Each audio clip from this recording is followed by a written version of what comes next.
I read somewhere that police lights were designed to flash in a manner that made the human eye incapable to adjust to them, so they would be constantly noticeable. I've been testing this theory for the 4 years I've been on the force, and to be honest with you, I think it's true. Having the lights run without the sound has always been strange to me, but at this hour I don't want to wake anyone up pointlessly. Besides, there's no other cars on the road at this hour, and if I'm being honest, the lights themselves might not even be a necessity. I got a report of loud noises and possibly gunshots at the old school. Probably just a bunch of teenagers lighting off fireworks and pretending they see ghosts and shit again. I shook my head. Hopefully it's not those two stupid kids again, claiming they need to get in there to investigate. Those two were the worst. The Westchester brothers? Winchendon? Who the fuck knows? My engine purred beneath the hood of my car as I sped up to where the school was. I flicked off the lights as I rounded the final corner and parked outside. I opened the door to my cruiser and got out, inspecting the gate with my flashlight. It looked like it was open. Someone must have forgot to lock it. I shook my head again. It's like they're asking people to break in here. I walked up to the gate and pushed it open. I tell you, I've never been one to believe in the paranormal, but this place did give me the creeps. I walked up the front steps quietly and listened. It didn't sound like there were kids in there. I stood listening for another 2 or 3 minutes just to be sure, and then decided they must have left. I walked over to one of the windows and shined my light in. Everything seemed to be normal. Car 4 to dispatch. I said into my shoulder radio, "Go ahead, Car 4. The voice answered. I started walking the perimeter of the building looking for signs of entry, shining my flashlight here and there. Looks like whoever was at the school is gone now. I can't hear anything going on inside. Roger that, Car 4. I'm gonna do a quick sweep to see if there's anything here. I'll let you know. Over." I walked around the perimeter of the building, which took quite a while since the place is pretty damn big. This wasn't the first time I've had to do it either. This place drew a lot of attention, especially around Halloween when the local myth would circulate again that this place was haunted. Kids, mine's never gonna turn out like that, I fucking tell you. I had started walking around the school clockwise from the front door. I was just about ready to call it when I saw something through the window. Something just looked odd. Like I said, I'd done this many times before, so I knew it was out of place. I walked up to the window and shined my light in. What I saw puzzled me. One of the door frames was all busted in and broken. It looked like someone had taken a sledgehammer to the sides of it. Fuck, I said to myself out loud. Car 4 to dispatch. I said spitefully into my radio, "Go ahead, Car 4.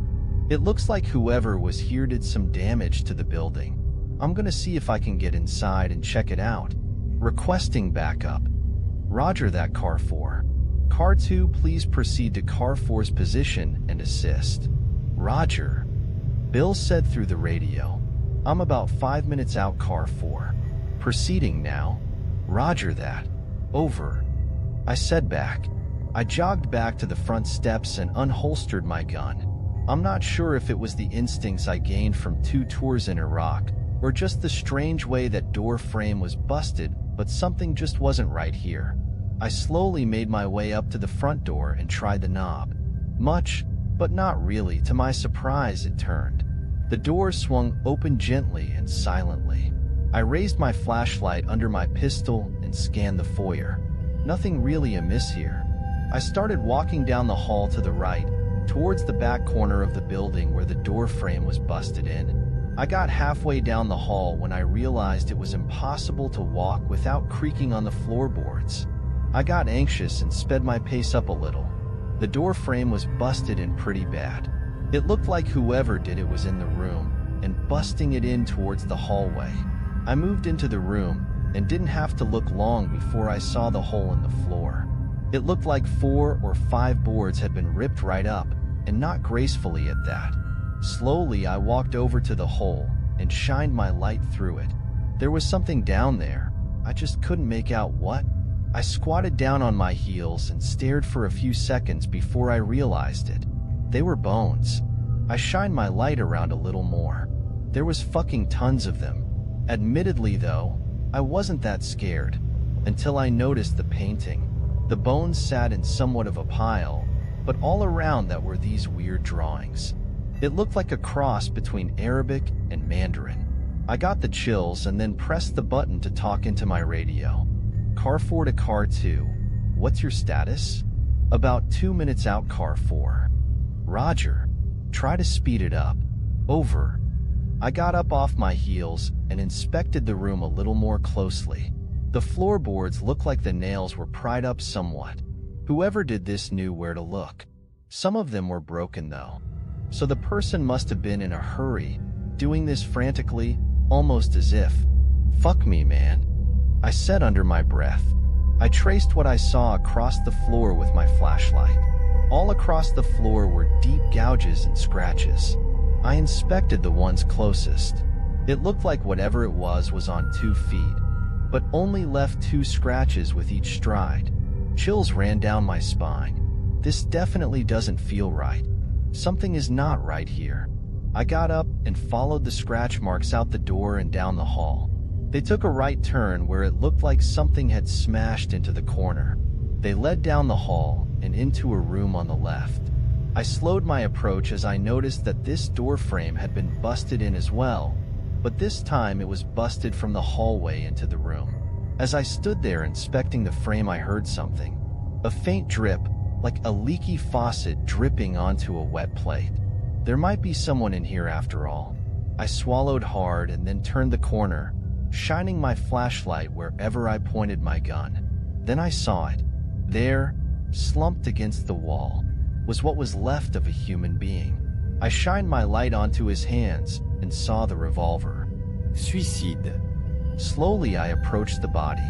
It looked like whoever it was had a huge bag with him, with what looked like tools inside it. I guess I know now who dug up the floorboards.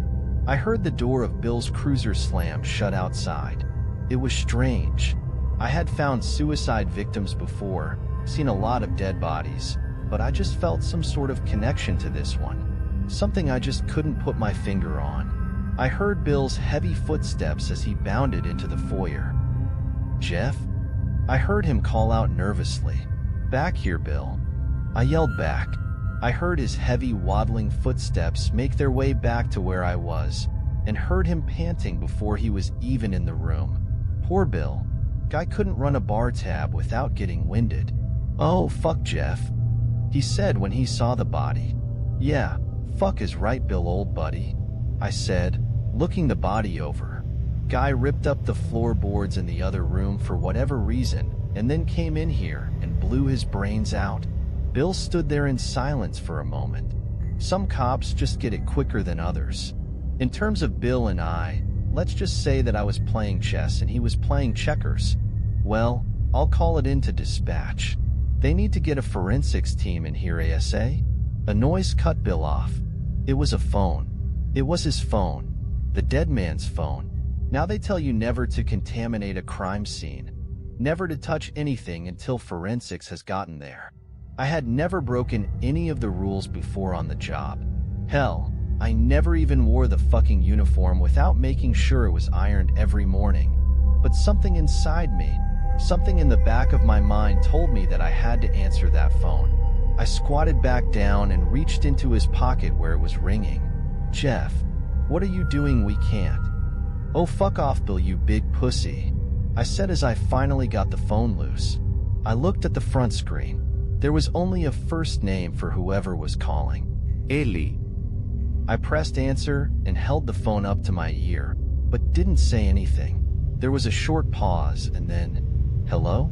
Doctor? This is Officer Jeff Danvers of the Towson Police Force." There was a pause again, this time a little longer. "Where did you find this phone?"